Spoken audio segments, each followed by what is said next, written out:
Fixed incline है, theta inclination angle का, और एम मास, कैपिटल एम मास दिया हुआ है जो कि इंक्लाइन पे रखा हुआ है, और उसके ऊपर स्मॉल एम मास रखा हुआ है। ठीक है, तो हमसे पूछा गया है कि find the acceleration of the mass small M when the system is set in motion. जब सिस्टम को छोड़ दिया जाता है तो स्मॉल एम का एक्सेलरेशन निकालना है। ठीक है, तो इसके लिए क्या करते हैं, पहले एफ बनाते हैं। एफ हमने बनाया, स्मॉल एम का अगर पहले बनाते हैं तो स्मॉल एम ऐसे हो जाएगा,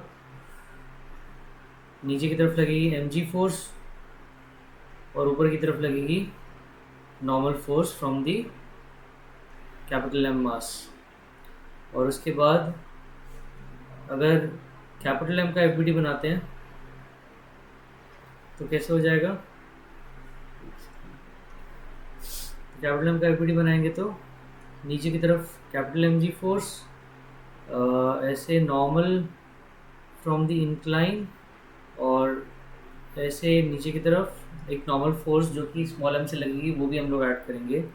और इसका जो एक्सेलरेशन डायग्राम हो जाएगा, तो नीचे वाला जो कैपिटल एम मास है वो लेफ्ट की तरफ इंक्लाइन में जा रहा है ए एक्सेलरेशन से, कैपिटल ए एक्सेलरेशन से। तो नेचुरल सी बात है कि एम जो है स्मॉल एम वो भी ए एक्सेलरेशन से नीचे की तरफ जाएगा, सेम एक्सेलरेशन से, बट साथ साथ में वो रिलेटिवली भी मूव करेगा एम के ऊपर, कैपिटल एम के ऊपर। तो इसका एक राइट की तरफ ए रिलेटिव आ जाएगा। और अगर acceleration of small m with respect to capital M की बात करें, this is equal to acceleration of small m minus acceleration of capital M.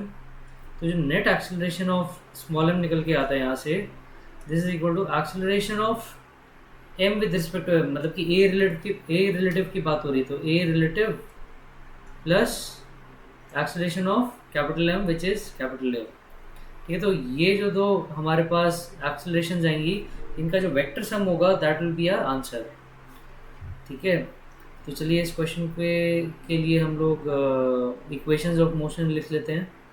तो हम लोग पहले ये वाले ब्लॉक के लिए करते हैं। तो ये है एंगल थीटा, तो एम जी प्लस एन, एक सेकेंड, एम जी प्लस एन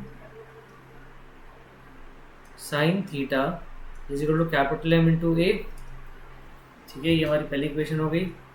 और दूसरी इक्वेशन यहाँ से क्या आएगी, अब देखिए जो स्मॉल एम है उसके लिए अगर देखा जाए तो जो फोर्सेस हैं वो सिर्फ वर्टिकल डायरेक्शन में है।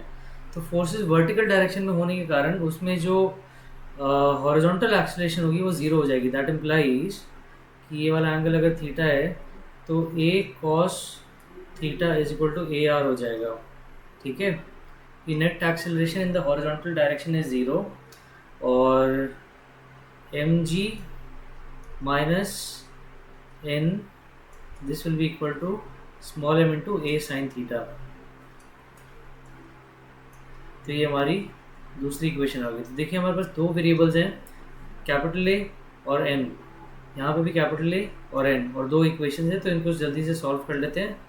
तो यहाँ से अगर मैं ये साइन थीटा को काट के साइन थीटा को इधर ले जाऊँ तो मेरे पास इक्वेशन आती है, और इन दोनों को ऐड कर दूँ, वन और टू को फिर ऐड कर दूँ, तो M ji plus small m g is equal to a times M by sine theta, capital M by sine theta plus small M sine theta. तो यहाँ से कैपिटल ए की जो वैल्यू निकल के आ रही है that is M plus M into G sine theta upon में capital M plus small M sine square theta. इसका मतलब है कि अब देखिए जो एक्सेलरेशन ऑफ स्मॉल एम होगा that will be vertically downwards, क्योंकि ए कॉस थीटा जो लेफ्ट की तरफ है और ए आर जो राइट की तरफ है वो दोनों एक दूसरे को कैंसिल आउट कर देंगे। तो नेट एक्सेलरेशन जो स्मॉल एम की आएगी that will be capital A sine theta downwards. तो capital A sine theta will be equal to capital M plus small M into G sine square theta divided by capital M plus small M sine square theta. तो ये जो है हमारा answer हो जाएगा। अगर आपको ये वीडियो पसंद आई है तो please like share and subscribe. और हमारा एक एंट्रेंस टेस्ट आ रहा है 21 अक्टूबर को, उसको जाके उस हमारा एक नंबर है जो कि स्क्रीन पे दिया हुआ है, उस पर ज़रूर कॉल कीजिए और उस टेस्ट के बारे में जानिए। और अगर आप इसी तरीके से पढ़ना चाहते हैं तो हमारे साथ जुड़िए और हमसे पढ़िए। Thank you so much.